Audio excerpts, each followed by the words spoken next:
دەستنیشانکردنی تاوانباران دەستکەوتێکی مێژوویی، هاوپەیمانی تاوانباران شەرمەزاری مێژوو، ڕاگەیاندنی هاوبەشی کۆمیتەی ناوەندی حزبی کۆمونیستی ئێران و هەیئەتی ئیجرایی ڕێکخراوی کرێکارانی شۆڕژگری ئێران ڕاهی کارگەر.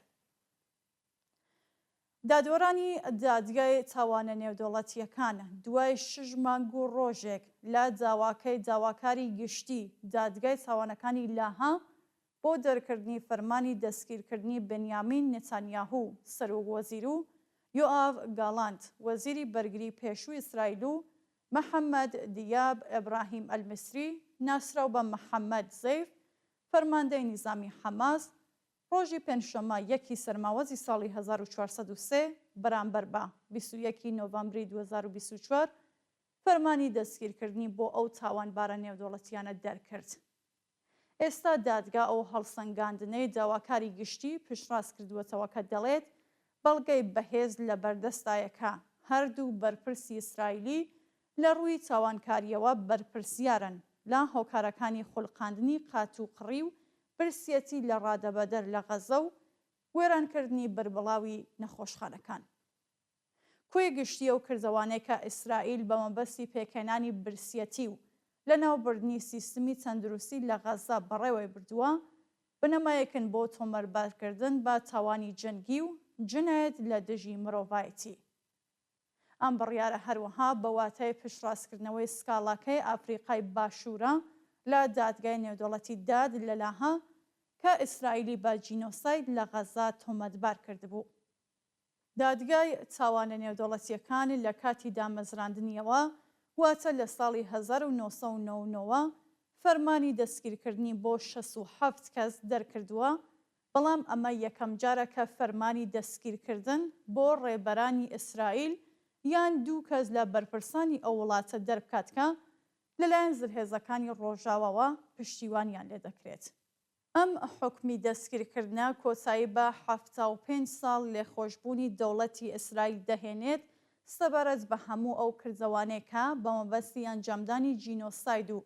جنایەت لە دژی مرۆڤایەتی و تاوانی جەنگی بەڕێوە بردووە. ئێستا 124 وڵاتی ئەندامی دادگای نێودەوڵەتی و هەروەها 29 وڵاتی شکا دەوڵەتەکانیان ئەو پەیماننامە نێودەوڵەتیان واژۆ کردووە، بەڵام لە یاسا ناوخۆیەکانیاندا پەسەندیان نەکردووە پابەندن بە دەستگیرکردنی ئەو جنایەتکارە نێودەوڵەتیانە. ئەگەرچی دەرچوونی ئەم بڕیارە کاریگەری ڕاستەوخۆ و دەستبەجێ نابێت لەسەر ڕاگررتنی جینۆساید و جنایەتە جەنگیەکانی دەوڵەتی ئیسرائیل لە غەزە و لۆبنان، بەڵام بێگومان سەرکەوتنێکی گەورەی سیاسی و ڕۆحی و ئەخلاقیە بۆ نەتەوەی سەربەرزی فەلەستین کە بەردەوام بە چنگ و ددان بەو پەڕی فیداکاری و تەحمڵی ڕەنج و ئازارێکی زۆر و تاقەت پڕۆکێن دیفاعی لە مافی ژیان و مانەوەی خۆی کردووە لەسەر زێدی باب و باپیرانی و لە پەنای خەڵکی یەهود و نەتەوەکانی تردا. ئەم حکمە هەروەها بەڵگەنامەی سەرکەوتن و ڕەوایەتی ملیۆنان ئینسانی خاوەن ویژدان و شەریفە کە لە ماوەی ئەو 1 ساڵەی کارەساتباری غەزە و لۆبناندا شەقامی وڵاتەکانی خۆیان لە سەرانسەری جیهاندا داگیر کردووە و هاواری ئازادی بۆ فەلەستینیان بەرز کردووەتەوە. ئەم حکمە هەروەها بەڵگەی سەرکەوتنی ویژدانی و خەبەرهاتووی مرۆڤایەتی و خەبات و تێکۆشانی دادخوازان لە سەرتاسەری جیهان و هەوڵە دیپلۆماسیەکانی دەوڵەتە پێشکەوتنخواز و خەڵکیەکانە. ئەم بڕیارەی دادگای نێودەوڵەتی لاها لە هەمان کاتدا هۆشداریەکی جددیشە بە دەوڵەتەکانی ئەمریکا و ئەڵمان وەک سەرەکی ترین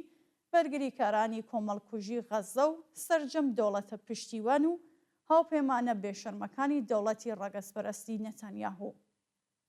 پشتیوانانی ئەرتەشی فاشیستی ئیسرائیل کە زۆرترین بۆمبیان لە مێژوودا بەسەر خەڵکی بێتاواندا باراندووە و دەیان هەزار ژن و منداڵ و پیر و لاویان لە ناو دار و پەردوودا کردووەتە قوربانی، ئێستا دەبێت لە ئاز بیرۆڕای گشتی وڵاتەکانیان و خەڵکی جیهان و لە ئاز مێژوودا وەڵام دەرەوە بن. ئێستا ئەرکی سەرشانی هێزە پێشکەوتنخواز و لایەنە جەماوەریەکانی وڵاتە ناوەندیە سەرمایەداریەکانەکە بە ڕۆژاندنی ڕای گشتی جەماوەر گوشار بخەنە سەر دەوڵەتەکانیان بۆ ئەوەی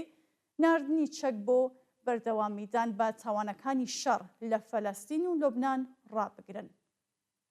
ئەم حکومە هەروەها هۆشداریەکیشە بەو لایەنە بناژۆخوازە ئیسلامیانەی کە بە بەڕێوەبردنی جنایەتی 7 ئۆکتۆبەر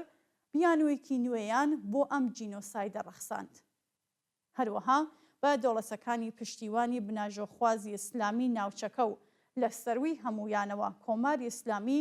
کە جنایەتەکانی بەرامبەر بە خەڵکی ئێران کەمتر نییە لە کردەوە تاوانکاریەکانی ئیسرائیل لە دژی خەڵکی فەلەستین، دەرکردنی ئەم حکومە سیمای هاوپەیمانە ئێرانیەکانی دەوڵەتی دەستی ڕاستی ئیسرائیلیشی ڕەسوا کرد.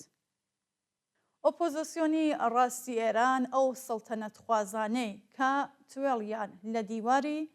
نەد بەدەسوو مجاهزەکانی کە چاوەڕێ هێرشی ئیسرائیلن بۆ سەر ئێران، ئەو ئێرانیا بەرکرێگیراوانەیە کە لە ناوچوونی خەڵکی فەلەستینیان بە ڕێگای ڕزگاری ئێران دەزانی و هەروەها ئەو بەشە لە چەپەکانیش کە بە تەواوی لە خەڵک بڕاون و پشت بەستون بە زلهێزە دەرەکیەکان و چاوەڕوانی ئەوە بوون کە لەگەڵ دەستپێکردنی شەڕی ئیسرائیل لە دژی ئێران